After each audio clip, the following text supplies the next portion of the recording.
At any given time, millions of people in the United States are dealing with a sexually transmitted disease, or STD. Syphilis is one of the most common sexually transmitted diseases. Approximately how many people get syphilis each year in the United States? Are certain groups of individuals disproportionately impacted? This video will explore these questions and more.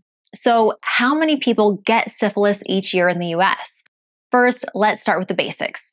How many people have syphilis each year in the United States? The Center for Disease Control and Prevention, or CDC, has broken it down by year, looking at all stages of syphilis: primary syphilis, secondary syphilis, latent syphilis, and tertiary syphilis. In 2018, 113,739. 2019, 127,943. 2020, 131,797. 2021, 173,858. 2022, 203,500. So, based on these numbers, syphilis cases have consistently been on the rise year over year, with a 17% increase each year and a 78.9% increase over 5 years. Congenital syphilis cases were also broken down. Congenital syphilis occurs when the mother passes the infection to her baby. In 2018, 1,325. 2019, 1,882. 2020, 2,162. 2021, 2,875. 2022, 3,755. Once again, we're seeing a rise in these numbers, according to the Center for Disease Control and Prevention: 30.6% over 1 year and 183.4% across 5 years. The numbers are continuing to rise so steadily that many health professionals believe we're in the middle of a syphilis epidemic. Now, you know that syphilis is a very common STD, but are certain groups of people more likely to contract it? The Centers for Disease Control and Prevention says that men who have sex with men are at an increased risk of contracting syphilis. Higher rates are noted among African American and American Indian individuals, which may be explained by socioeconomic barriers to healthcare. For example, easy access to clinics, affordable treatment options, adequate education, etc.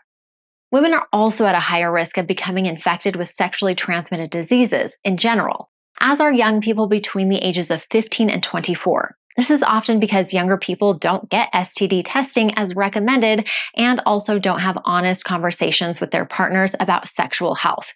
The more partners you have, the more often you should get tested. Additionally, individuals are more likely to contract sexually transmitted infections when they have multiple partners, when their partner has multiple partners, and/or they engage in intercourse without using protection. So, which stage of syphilis is most contagious? There's no clear-cut answer here, but let's discuss the various stages of syphilis. Primary syphilis. Individuals with primary syphilis are contagious. During this period, sores from wherever the bacteria have entered the body, often around the genital area. In the primary stage, the individual with the infection can very easily pass syphilis to a partner with whom they're engaging in sexual practices. Because all that is needed is contact with a sore, individuals can spread and contract this STD via vaginal sex, oral sex, and anal sex. The sore may be easily missed because it is typically painless and goes away by itself. As a side note, this is why you cannot contract syphilis through casual contact with items like toilet seats. This is merely a myth. Secondary syphilis. In the secondary stage, individuals with a syphilis infection are still contagious. They might experience rashes somewhere between 2 and 12 weeks after developing sores. The rash can appear all over the body, but commonly shows up on the palms of the hands and the soles of the feet. Other common symptoms might include fever, sore throat, fatigue, headaches, weight loss, and swollen lymph nodes. Even though the rash and other symptoms can resolve spontaneously within a couple of months, the individual is still infected and contagious. Latent syphilis. Without treatment, the individual might move on to latent syphilis. By latent, we mean hidden. An infected person might not show any symptoms during this stage. While this stage commonly occurs after the rashes of secondary syphilis heal, individuals can also experience latent syphilis after the primary stage. Important note, latent syphilis can last for years. During this time, individuals can relapse. This means that they were previously symptom-free, but then started experiencing symptoms again. When the relapses stop for good, the individual isn't contagious via physical contact. However, they are still infected, and pregnant women can pass syphilis to their babies. Pregnant women with syphilis are more likely to experience a stillbirth. Once born, infected babies can experience complications like low birth weight, bone damage, and anemia. Research tells us that 90% of congenital syphilis cases could have been prevented, making STD testing and treatment vital.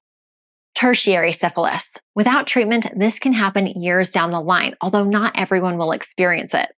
At this point, the disease can cause serious health problems like heart issues, blood vessel complications, blindness, mental health disorders, and even death. Now, how is syphilis fatal?